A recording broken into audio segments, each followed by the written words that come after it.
It is my great pleasure to welcome game development veteran Harvey Newman. With over 20 years of experience at multiple game development companies, both big and small, Harvey has a wealth of knowledge to share. Today's webinar topic is about maximizing productivity and efficiency in your pipeline, so you can focus on making the game that you've always envisioned. So with that, without further ado, I will let Harvey take the floor. Take it away, Harvey. So welcome everybody to this efficient game development pipelines. So really glad to see you all here, and yeah, like I've been really keen to actually talk about this because I do think that pipelines are the unsung heroes of game development, and we talk a lot about engines and we talk a lot about certain departments and certain things that goes into games, but underlying all of that stuff that is happening are the pipelines that make the games, right? So I'm going to give you guys my tips that I've learned over the years from AAA and indie devs and stuff like that, that basically, hopefully, helps you through your journey. This doesn't really matter if you're an experienced AAA developer or an indie developer, because I do think that as you go through different studios, as you go through different experiences, I do think sharing is normally a good thing for everybody, so we can basically learn more from each other. Now here, we're gonna have about an hour, 45 minutes. So there's a few things that I want to cover. Some things are going to be for the more experience of you. Some things for the more indie. Some for the more up and coming developers. But definitely, we'll look at understanding the critical parts of a pipeline, and studying a little bit about how people see pipelines and how they actually work, building efficient pipelines, my lessons from AAA development, resource planning, which I'll go into a little bit, might not make sense right now, but it makes like it's very, very useful. And we are going to talk about tailoring pipelines to your team depending on the size and the needs. And then I'm going to like come out of this presentation for a little bit and show you like a little table that I made for all of you that you can take with you in case you actually want to start your pipeline, or perhaps you want to ask some questions of your studio or of your team that might help you through your journey as you go along into this game development journey. Now, a little bit about myself, for those that don't know me. I have been in the industry for quite a bit. Super humble to actually been around for about 20 plus years. I have gained massive insights and skills through like working on different studios. Started as an animator and then moved on as of late as a game director, studio founder of Proxima Studio. We are working in our own game right now, and through it all, I've been a director, a lead, and all of the stuff in between, which is actually quite nice. And yeah, as I mentioned, right now I'm focusing on Proxima Studio, working now on our own game. We have our trailer that you might have seen at the beginning of this, or you might see around on the internet. And we are basically, very much like very deep into development behind the scenes, and we will share more with the world later. I'm very passionate about story-driven games, so that's what we're doing at Proxima. And some of the games that I worked on over the years, I started in 2002, early 2000s, and I started working on games like they were actually on a AA level, and then I moved on to AAA with Crisis and Fable and a few others. And then through the journeys as of late, the most notable ones have been Battlefield and Horizon and Star Wars Battlefront, Warhammer, and a bunch of others. So through it all, one of the things that I've been incredibly passionate about is being mentorship, because I believe the industry is incredibly young, the games industry, and still a lot of people don't know what goes on behind the scenes when we make games, which is a little bit sad. But I kind of like set off in this YouTube journey to kind of mentor people and hopefully teach them a little bit more about what goes on in development, what goes on in animation, what it is to be a gameplay animator, and much more. And I'm kind of hoping that this kind of clarifies some things, because this industry is wonderful and I feel like people don't know enough about it. Now, moving on to the pipeline. For those that haven't been in games development, when you think about a pipeline, most people think about the film pipeline or the VFX pipeline, which, if you actually imagine a pipeline, is normally a linear thing. So this is kind of how people expect the pipeline to be in game, especially when you're outside. It normally starts with design, and they expect then that art gets the design and then start creating assets. And then after that, it goes into the animation and the audio department. So basically, you can start giving it life. And then ultimately it goes to code, which ends up kind of like adding things to the game or implementing things to the game. Now, this unfortunately is far from the truth. This normally happens at the beginning, when you are in pre-production, when you are testing things, trying to find out about the game. Sometimes the pipeline can be a little bit more simple and more straightforward, but the reality of it is that pipelines, and just games in general, they kind of work like this. Like, everybody is kind of like dumping everything into engine at different times. And even though it starts with design first, like as you move on and move forward into the game, especially as you go into full production of a game, then very much design is adding things to engine, art is adding things to engine, animation and code, and audio and VFX, and everybody's kind of adding things that basically makes the game. And this is what's necessary because in reality, game pipeline is more like a circle with the engine right in the middle, and then everybody kind of like adding things in. Now, as you can imagine, this creates all kind of ruckus and problems because there's a lot of, game breaking things happening because, there's a lot of conflicts and it's a bit problematic, but this is the nature of games. And even though we've been doing it for a few years now, but this is basically what the game needs because departments start overlapping each other. Animation cannot wait for art, or art cannot wait for animation, and so on and so forth, depending on where we are in the project. So, because of this, there's a bunch of things that you have to start thinking when it comes to forming your pipeline, because you will get to the point in development that everybody needs to start adding things to engine. So the best thing that you can do is to start pre-planning your pipeline so things can actually escalate, can scale, I should say, to in the best way possible. So here's a few things that kind of like state why pipelines matter for you, for your team, for your game. Basically, pipelines are essential for game development. Obviously, they are the backbone of game development.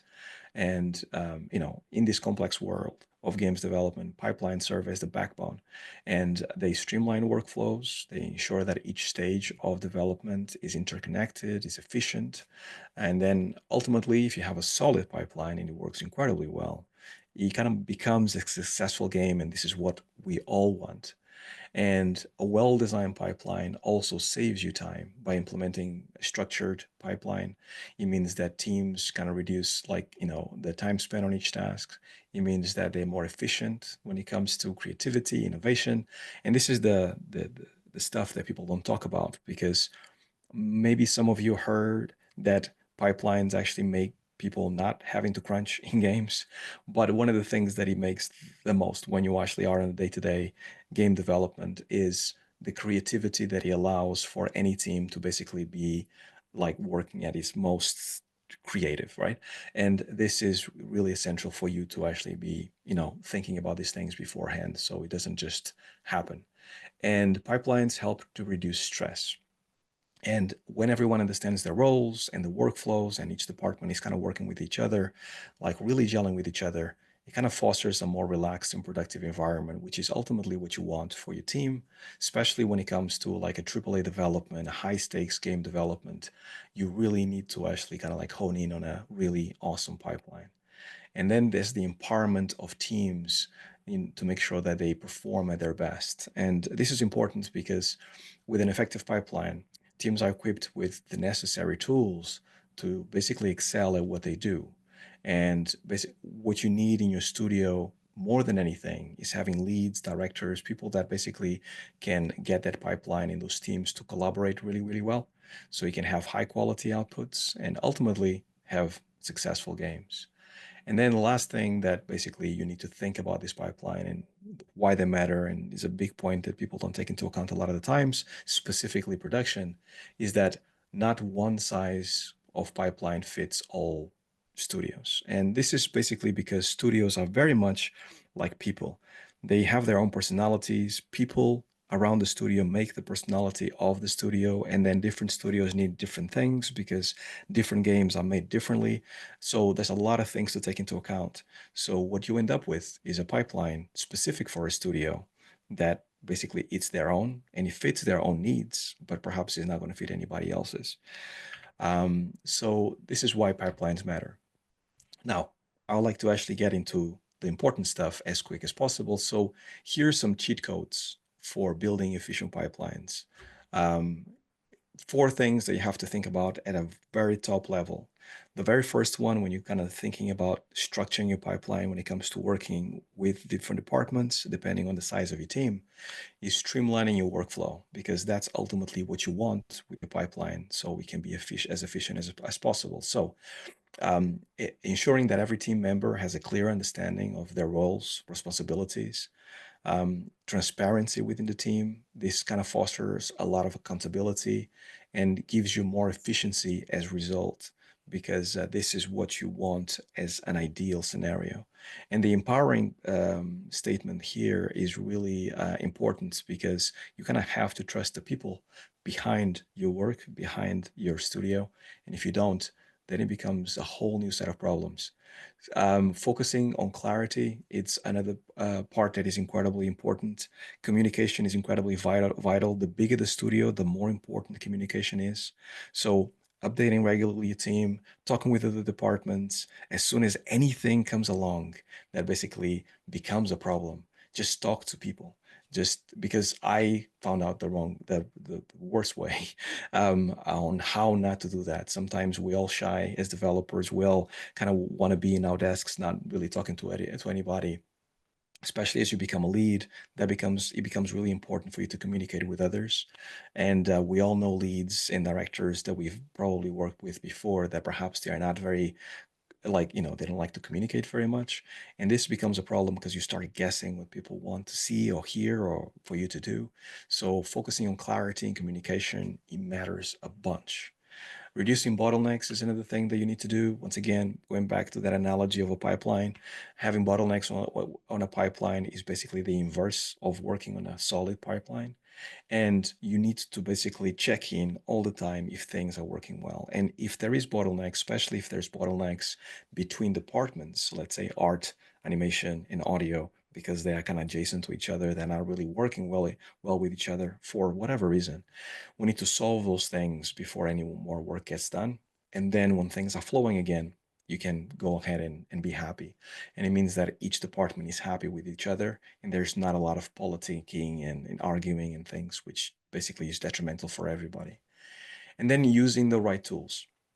Now, this is where I think, like, I'm super happy to be here with Autodesk doing this, because I think that having tools that are basically tested and battle tested, and they are stable and basically allows you to actually make the game as seamless as possible is super important. There's nothing more annoying than having a solid pipeline and then having like to change softwares halfway through, or maybe a software is not big enough for the studio. So basically the studio outgrows the software, which makes you having to change the software halfway through. It causes months of basically delays and changes and training, and there's a bunch of problems. So for me, as an animator, as working in games, Maya, Motion Builder, 3D Max, those are the tools that basically allowed us to work on different studios and different games. And the reason why those tools are basically standard in the industry, for my animation, for example, my standard for everybody, is because it's kind of scales incredibly well. It adapts to the studio. So for you to start your pipeline, knowing those things right at the beginning is super important. So you know that you have a tool that basically you can basically plug things in and adapt to whatever studio you are is really important. So having the right tools, no matter what tools you need for your studio, is super important, so you can evaluate. So basically you can actually have training, and then basically that training propagates for year in, year out as you build your game. Now, my lessons from AAA development in a nutshell is that when you were working with a huge team of people, and I work with studios that had 500 plus people working on one title, is that iterative development is key. And this is the process of actually allowing you to fail fast and allowing you to learn from the things that go well or go badly, right? So by regularly testing your and refining your ideas, teams can like enhance gameplay, mechanics, and overall quality. And in a lot of studios, I have seen this happening way too late, like last 6 months of the game, last 3 months of the game, and at that point is a little too late. The games that I worked on that were the most successful, they normally were iterating on a game really early on when there was just a skeleton of a game to find out where the fun was of that game, right? And it really doesn't matter if it's online and offline, single player, doesn't matter. You just need to find that fun. Does it feel fun? Like even at its most basic, it's great. So if it's not great, let's iterate on this until it becomes great. And then if you have a new feature, let's add that feature, continue iterating on this feature, and then make it great. And this happens at various sizes, right? It can be the game overall, it can be a specific feature, it can be like it can be a bunch of things. A tire that you buy, a bunch of different things, but definitely iteration and asking for opinions, external opinions as well if you can, is super important. Cross-discipline collaboration is another one. Having different departments working with each other and gelling with each other, it's super important, and it happens less than you think on as a AAA level. This happens much better at an indie level because teams are smaller, it's easier to communicate, and like things don't, there's not too many cooks, if that makes sense. So the more effective communication a studio has, the better product it gets in the end, and also the better they can adapt their pipeline, especially when things go badly, right? So having that is essential. The bigger the team, the more you need that collaboration. And then embracing the unexpected. Now, this is something that I can see a lot of junior animators or junior artists or just junior people in general coming into to the industry and finding it difficult to understand that there is so many things that can go wrong in a game. And it really doesn't matter if the studio has been making games for the last 20 years or it has been making games for a year. Like there's still a lot of bottlenecks that even specifically for the studios that have been doing it for so long, you kind of think maybe they should know how this, and the other should be done. But each game is different. They are little miracles in themselves. So when something goes wrong, you kind of need to be able to be like, well, we just need to adapt, sort out a solution, and go ahead. There is no point in basically headbutting on a problem and whose fault is it when you are in full development, because you end up basically losing time. You can also do a post-mortem afterwards to find out what went well, what went badly, but definitely embracing the unexpected is something that any developer will tell you that they have been through. Now, when it comes to planning, this is basically super important for you to actually get your pipeline started correctly, right? So some of the things that you can think about when it comes to starting a pipeline, and once again, pipelines can be studio-wide or it can be a department-specific pipeline, is prioritizing high impact tasks first, right? So focusing on high impact tasks to make sure that your team is investing their time and energy into activities that yield the greatest benefits for the project. Now, this sounds obvious to all of you that are probably hearing me saying this, but the amount of studios that I've been that basically focus on the details early on when it doesn't matter, and then when they find out that the bigger picture is what's wrong, it's a little too late. So you focusing on the bigger picture first, finding that out, and then start drilling down into that until you got into the details towards the end of the game is really important. Second, don't overwork your team. Now, burnout, skill creativity, we all know it, and we all don't want burnouts in this industry, that we don't want to overwork. But this is easier said than done. And the reason why is because, especially if you're an indie developer, there's always going to be a time when you go to a GDC or a Gamescom that you need to actually have a demo for a publisher or a developer or a showcase. And your team will have to work harder for that week, right? Or for those 2 weeks, something like that. Like, I don't think it's bad necessarily if it's short, a few days or a week. It's just bad if it goes for a long time. And normally this is a symptom of bad planning. Going back to that pipeline, it means that we didn't plan well enough, early enough, and we didn't look at those things that needed to be done to make sure that we got there successfully, right?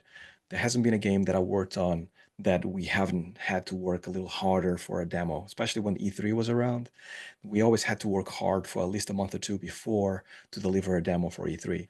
So that's kind of normal, but just make sure you don't overwork your team, because the more you overwork them, the less creative they are. And then this talk that I'm doing right now about pipeline just goes out the window, because nobody's paying attention to a pipeline when they don't even know exactly how much work they have to actually take care of.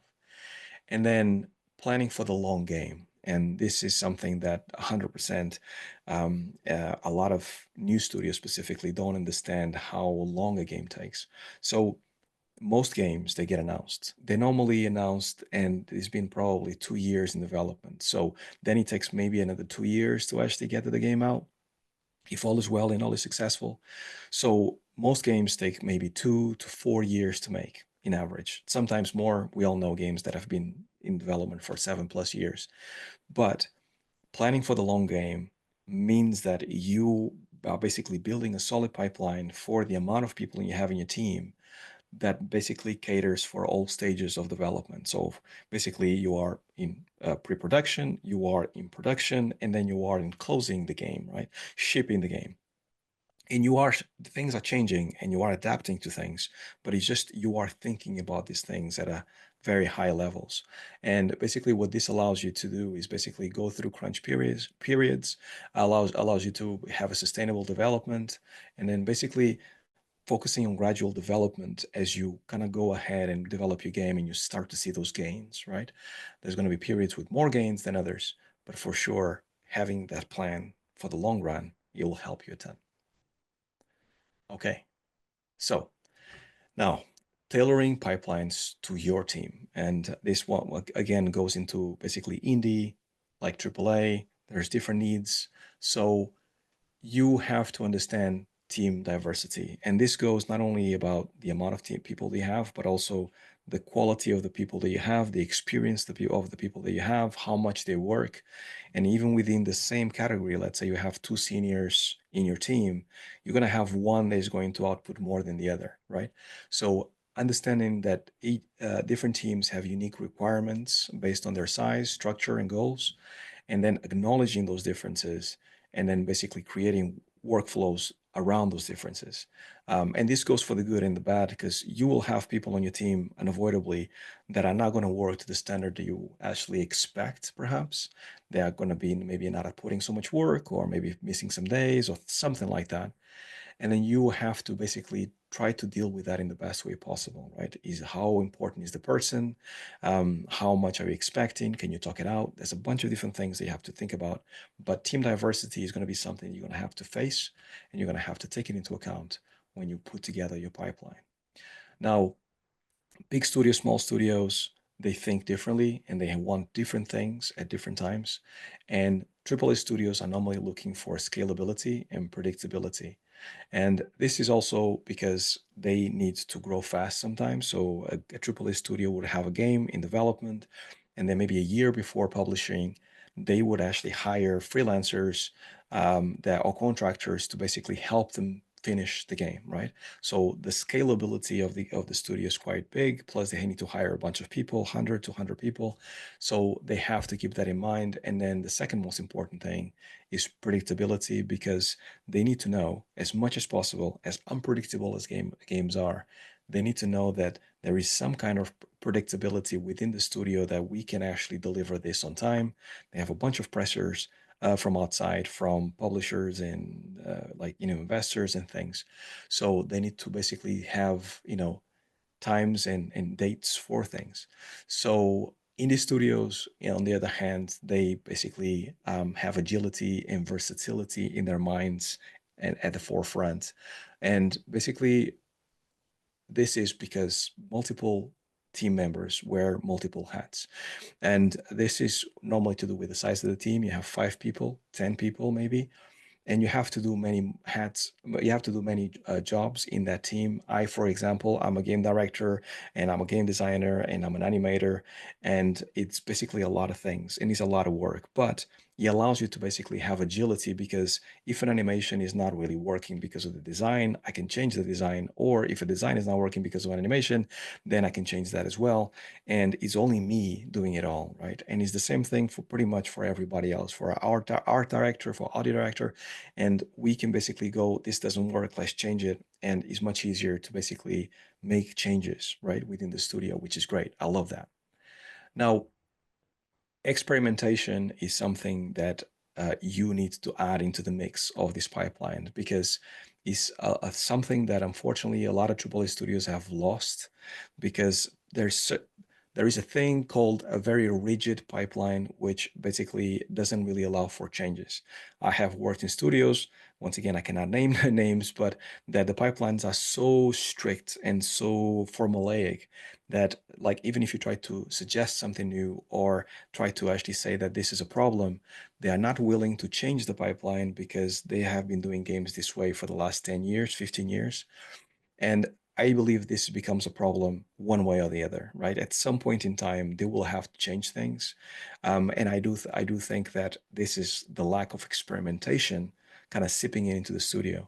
Now, the best AAA studios that I worked in, that basically were very efficient, that basically kept like nimble, they allow for a lot of experimentation, and they allow for that pipeline to basically shift as they move from game to game. It's almost like built into their DNA that every time they ship a game, they know that on the next game they will have some time to basically fix and mold their pipeline to the new game. And this ends up being super awesome, because it means that all the departments can say, on the last game for the last 5 years, we didn't have these things and we really want these things because we were shorthanded. Can we have them in this project? And this allows for everybody to be happy. And basically, the retention of people in the studios is much higher because you feel heard, right? And then lastly, it's adapting to evolving needs. Now, as an indie is much easier. Like basically, we all know how much Epic upgrades Unreal. Every single month it feels they have a new update with more awesome stuff, and all this stuff we all want to test. I know I want to. So being a small studio is really good to adapt and basically like, let's upgrade the engine, let's upgrade our Maya, let's upgrade our 3D Max, and then we get the latest tools. Now, for AAAs are a little bit more difficult, because normally you have to lock things in at some point and just keep things stable to have that stable pipeline. And going back to that predictability of AAAs, having these evolving needs can only go so far. And normally when you're locked in on both software and pipeline and stuff, you kind of stay with it. But if you're a small studio, definitely evolving and making the changes that you need as you can, awesome stuff, right? Helps you a ton. Now, here I'm going to go into this board that I actually put together for you guys. This is a shareable link, so you guys can keep this for later.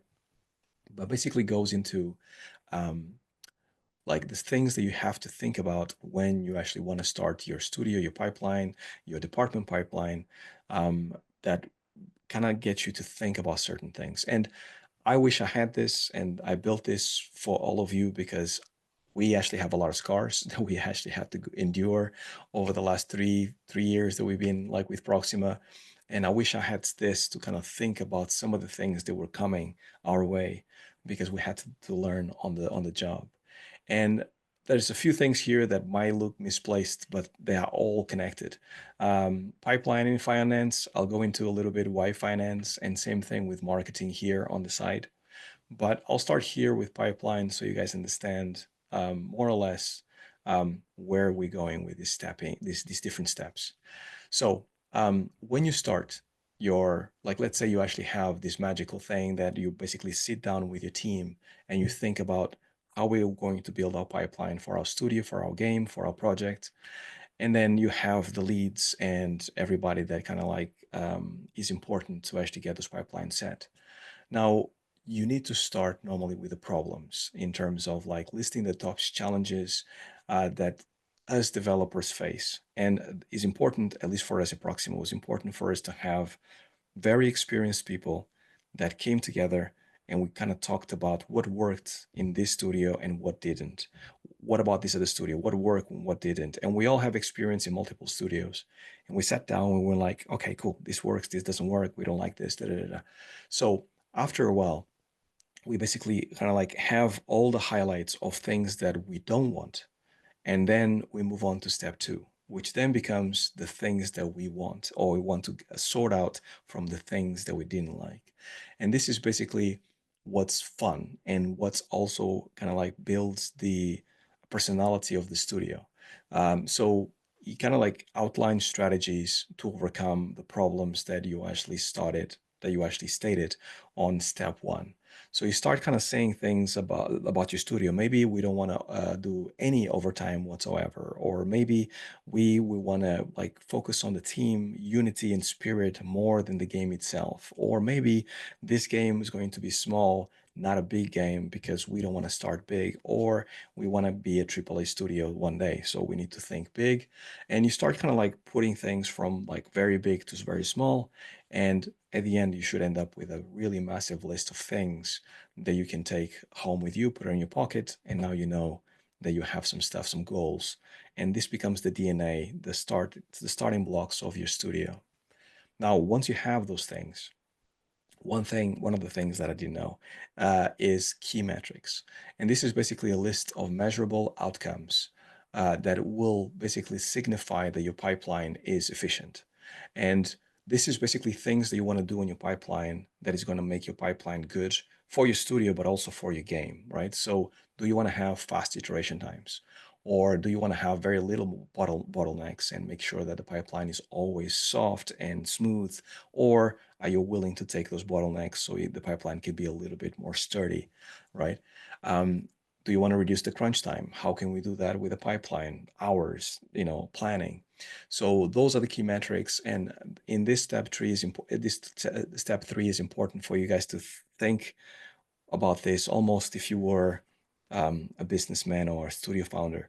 And this doesn't really go for only studio founders. It goes also for the directors of the studio or the leads, because it kind of helps to put you in the specific state of mind where if anybody were to ask you, so what are the key metrics of your studio? What are the key metrics of your department?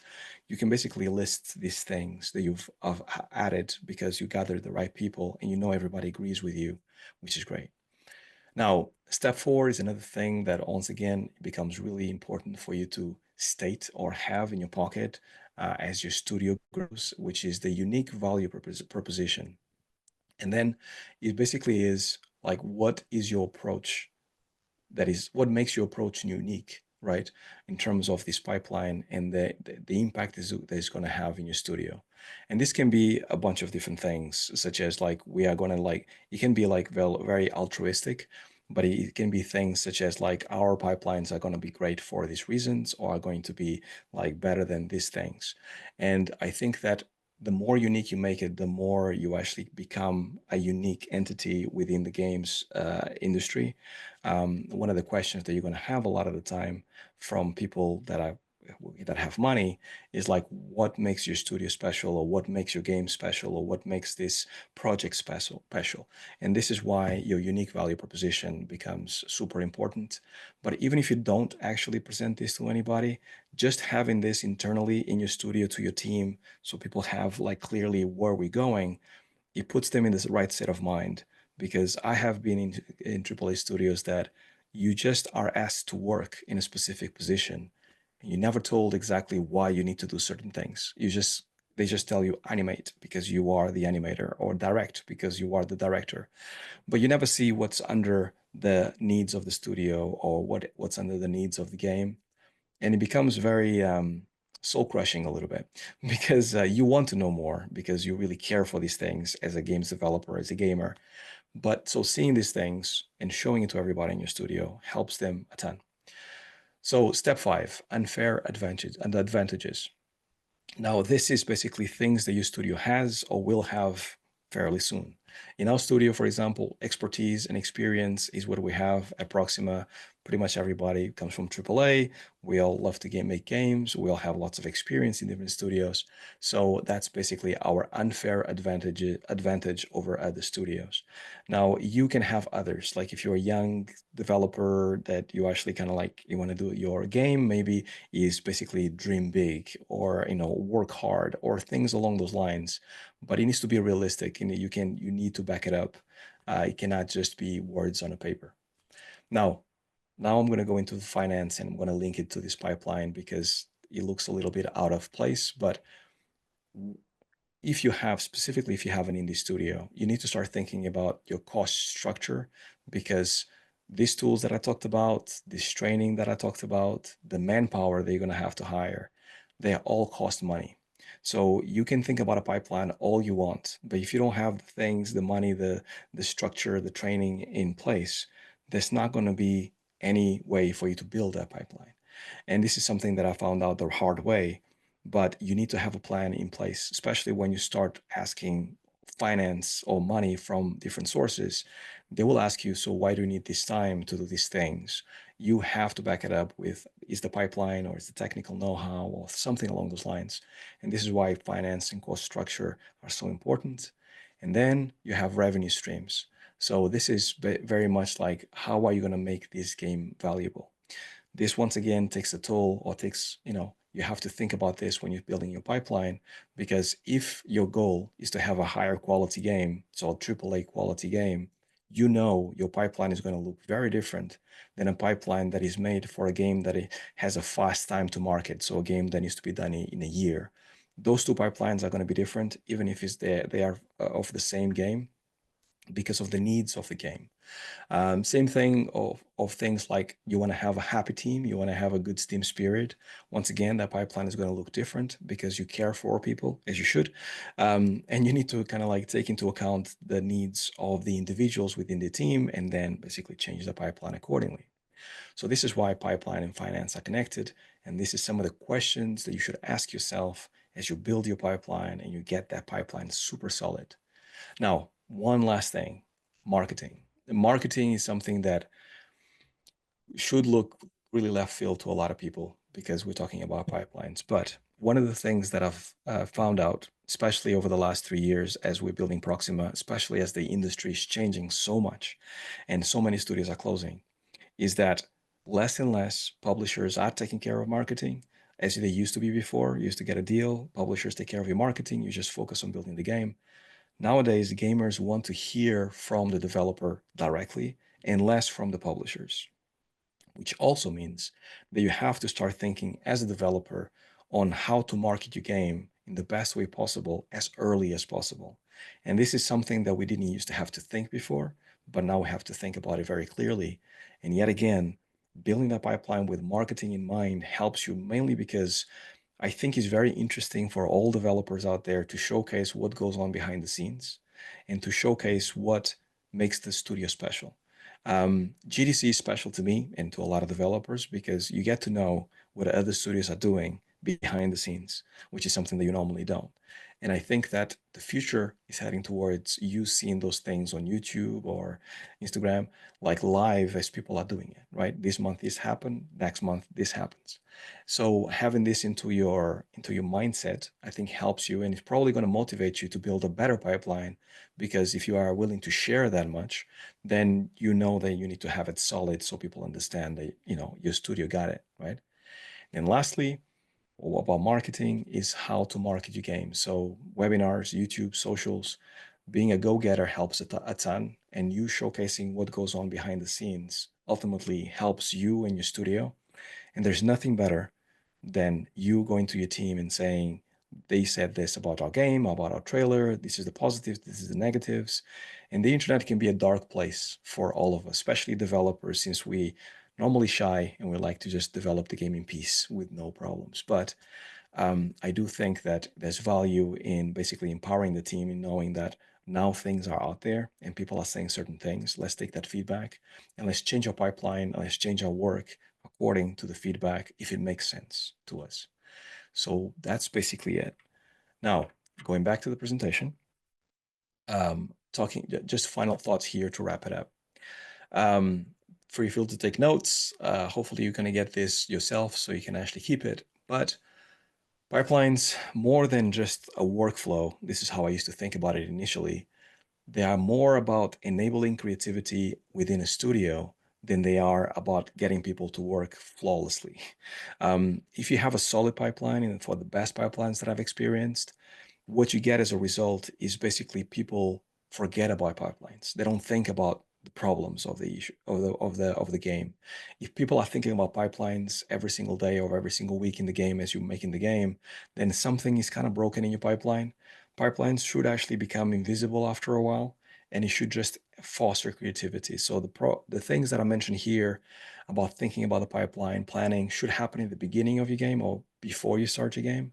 And then towards the middle of the game, you should basically just be flawless in flow and just everybody's creative and look at all the things that we can do because we did the work beforehand.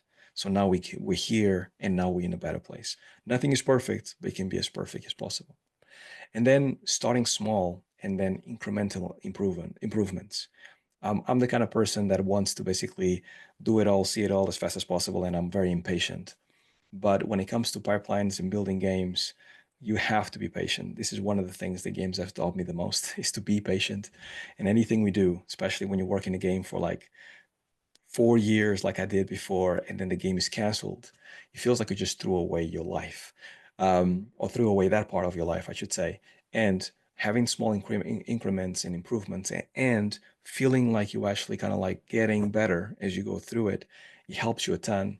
And I have learned even professionally that even though certain games don't come out, if you have those incremental improvements, you can take them with you and then do this kind of stuff, which is basically share your knowledge with other studios, with other people, and then get those pipelines to be better. So this is super, super cool, and nothing goes to waste, even when games get canceled. And then lastly, once again, game development is a collaborative effort, and recognizing that game development is a team sport is super crucial. I don't know, hopefully there's enough of you out there that watch sports. I watch basketball and I see games a lot like basketball about having a team, going together, having a season. And games, because you spend so much time with the same people for so many years, if you don't actually take care of others and if you don't talk to others and if you don't like express yourself over a long period of time, it becomes something that is not enjoyable. So you actually like talking about the problems in your pipeline, the problems in the team, and basically doing it in a constructive way means that everybody wins. And even if they don't hear you or listen to you, at least you got it off your chest. So I think having this collaborative effort is super important. And then when you finish that game and you went through war on that game, because it feels that way sometimes, when you finish it and you put it out and people have it and they have great reviews for your game, it feels absolutely amazing to have that feeling that I've done this and I've done this the right way. And I help people and we did it all together. And it's really, really awesome. So with that being said, we can go to the QA session and I'll pass it on over to Jennifer, and I hope this was useful. Thank you so much, Harvey, for your incredible insights. It's always so wonderful listening to you talk about game development. You can tell how passionate you are and how much you know. So I hope everyone enjoyed that. We have a ton of questions, so I apologize in advance. We may not have time to get through all of them. I'm going to get to it right away. So Harvey, what Gabriel asked, what was the biggest hurdle you faced in your career? The biggest hurdle that I faced in my career. Wow, that's such a deep question. I love the question, by the way. um, I think it's been for sure dealing with people that are very. It sounds shallow, but it's a bigger problem than people understand. I think outside of the industry, but there is such a thing as people that are incredibly stubborn to the point that they're not willing to learn more and adapt to things. And they think that the games industry is the same way as it was 15 years ago because games are games. It becomes really frustrating to somebody like myself because there's the majority of the games industry. This is a minority, by the way.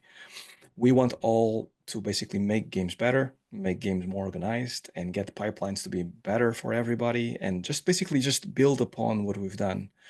So I think it's very frustrating. This is a personal thing when people pull the other way. We are pulling away from actually like making the games industry better. I don't know.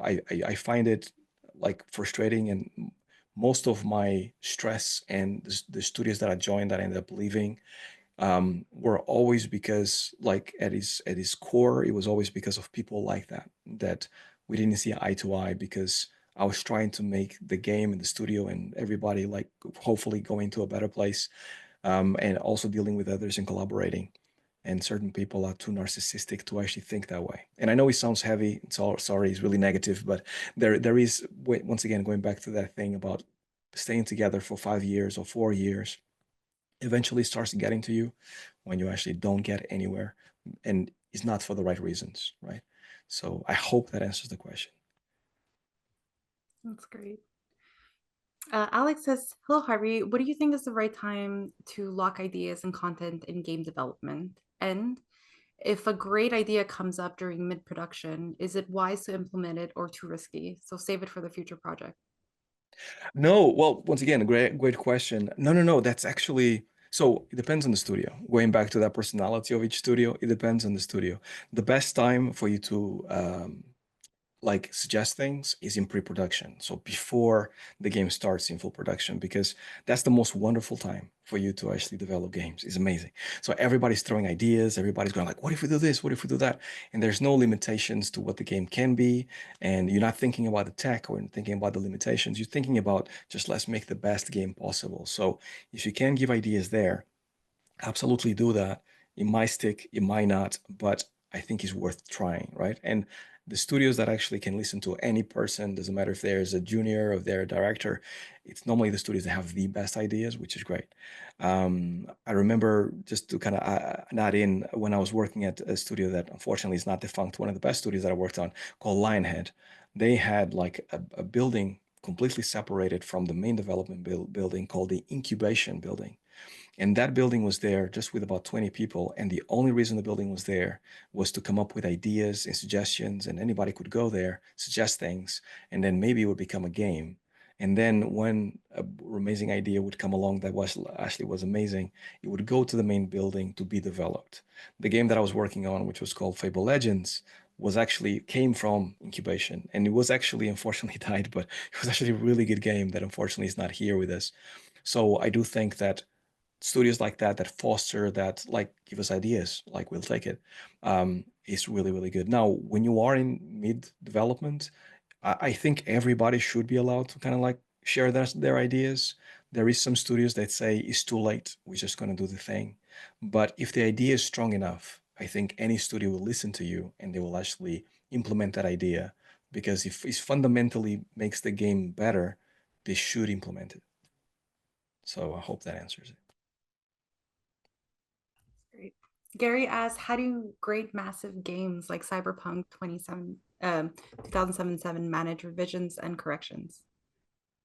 Yeah, it's really hard. So Cyberpunk's like was in development for like 7 years, I want to say 7 or 8 years. Um, it's really hard to manage because what ends up happening, and like I don't know because I was not in the studio, I'm just assuming, but from my experience, what happens is that an idea starts really big right at the beginning in pre-production, and they want to do a lot of things, and they also have the money to do a lot of things. But there is such a thing as too big of an idea, and when they go into the development and they have to develop the tech to add to the game, especially if it's like a game that basically wants to innovate and wants to do things completely different than other ones, they need to develop the game and develop the tech at the same time, and sometimes the things don't match. So you need to basically either throw more people at it or think of another way of doing it. And this is when production comes on board and starts to kind of like try to like get everybody to come together as much as possible. But I think what might have happened in Cyberpunk, especially given how big and how delayed it was, is that certain things were not at the level that they thought it might be, and they needed more time, which I think is a conclusion that most people have. So I've been in games like that as well. And it's unfortunate when it happens, but like I would like everybody to know as much as possible that it's normally not the fault of the developers, is that something happened while developing the game that didn't allow for certain things to happen, right? And there are studios that basically crunch in order to not miss that deadline, just to not have that negative kind of like the visuals. But I don't think that's the answer. I do think that I commend CDPR because they actually didn't basically crunch to 10 years. They released the game was bad, they took the hit, but then they kept on developing. And now Cyberpunk is in a great place, the place that it should have been. But that's basically up to the studio to decide, right? Carson asks, when scaling pipeline efficiencies for smaller studios, how do you avoid the over-engineering of AAA processes while still ensuring strong enough systems to handle rapid growth and unexpected technical debt? Really amazing question. So going back to that personality of every studio, I'm a big believer, at least as a Proxima, we try to use tech that exists already. So if you are an indie studio that wants to create their first game, you're already facing a bunch of different adversities to make that happen. And Unreal at this point in time, thanks to Epic and their amazing work. They have so much tech under that hood that it's very easy for you to make a whole game without developing a lot of new tech. So you have to carefully put your eggs in the correct baskets to make sure that, going back to that planning in the beginning, what gives you the most bang for buck, and is it worth it? And is there any other tech in the market right now that exists that can give us the same? It might not be this like the same, but as long as it's similar, you can basically start running with that, right? Like naturally, as you progress through your game, you're going to have to address certain tech. You're going to have to tweak certain things in Unreal. You're going to have to make Maya, your software, yours. You're going to have to basically start tweaking things. That's natural.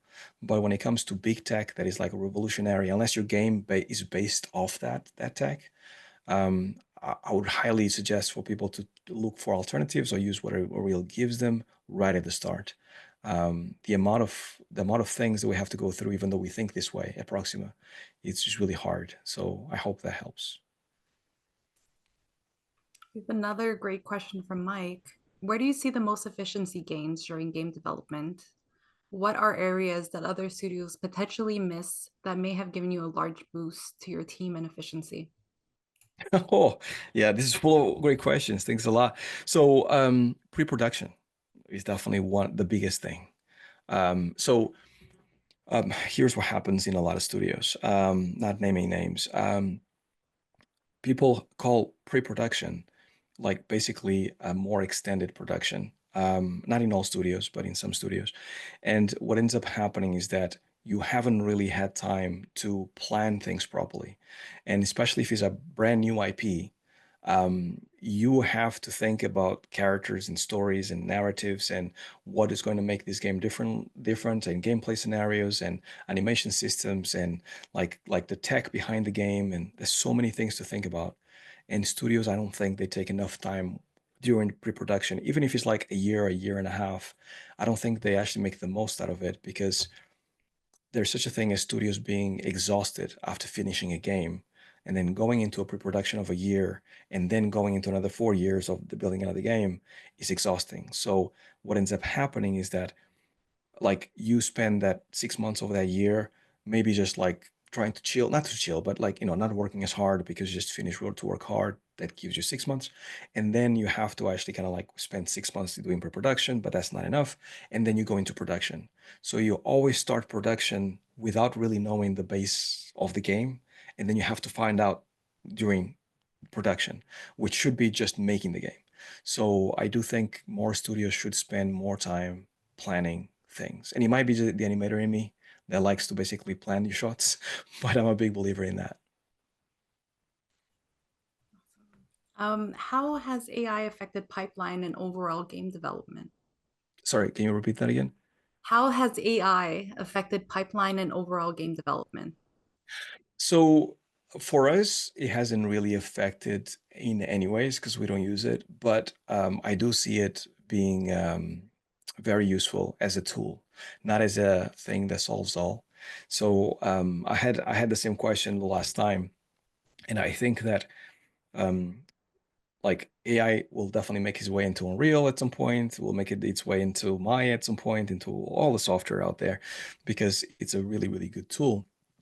But I think ultimately what AI gives, especially as developers, especially as indie developers, it's basically working faster, right? Like some of the questions, some of the answers, some of the ideation, all those things, we can have a little PA next to you at 24/7 to kind of like help you out through certain ideation. So if you want to write a narrative for a character, maybe you have about, I don't know, 5, 10 pages of the character, you want to expand it, you can actually kind of like maybe add it in, great stuff. But when it comes to actually building the assets, like animations, for example, or art assets, or when it comes to like implementing in game, nothing really has changed. Like, I think one of the things that I've seen is that sometimes somebody like a game director that doesn't know anything about art, they will go to ChatGPT and be like, "Can you give me an image of this and this and the other?" And then Chat gives it an image, and then they go, "Okay, cool." To the art director, can we have something like this? But then the art director always goes in and like, does his thing, and then it becomes way better. And this is kind of how I've seen AI being used in game development, but it's not really something that you see very much, at least from my perspective. Amazing. I think we have time for one quick one. Marina asks, these are some great insights. Thank you. How often do you have to give up some of the initial plans in order to hit the deadline? How much does this affect your pipeline? 100% of the time. It happens every single time. So you always are left with a feeling that you could have done better. This is why having postmortems helps a ton to really take in the hits. Like even for us, for example, whenever we go into a Gamescom or GDC, we kind of work really hard just before, and then we go there, and then every single time that I come back from a GDC or Gamescom, then the team is always like, well, this was horrible and this was horrible. We need to change this. This doesn't work. But what that highlighted was basically the things that needed addressing anyways. So you never have a perfect pipeline. You always have to basically give something away in order to get something else. And a lot of the time, especially if you have a publisher or an investor, like they have deadlines, their deadlines are serious and you need to make those deadlines.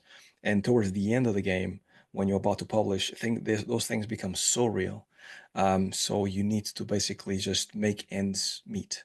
And I don't know of any game that has released that hasn't said that. Like, I don't know any game that just were like, it was perfect until the end, because there's so many spinning plates all the time, right until the end. And then when you leave it and you drop it, you just cross your fingers and you hope for the best. And this is why you see the God of War director crying after releasing the game and stuff, because you really don't know if this game is going to be good, because you've been staring at it for so long. And everybody's telling you how bad things are. So yeah, when things work out, it feels amazing. Thank you so much, Harvey. I hope everyone enjoyed this. No problem. Thank you. Thank you. As I mentioned in the chat, hopefully we can address these questions that we didn't get to in our blog in the future.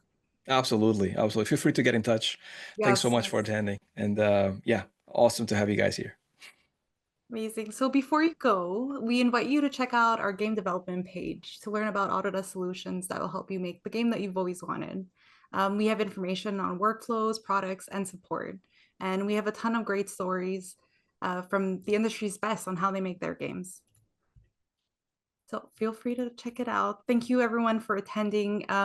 If you're looking to brush up your skills or stay ahead of industry trends, take a look at the many resources we have for game developers, including our YouTube channel, our blog. You can find stories, and we even have one with Harvey there that maybe answer some of your questions, Yeah.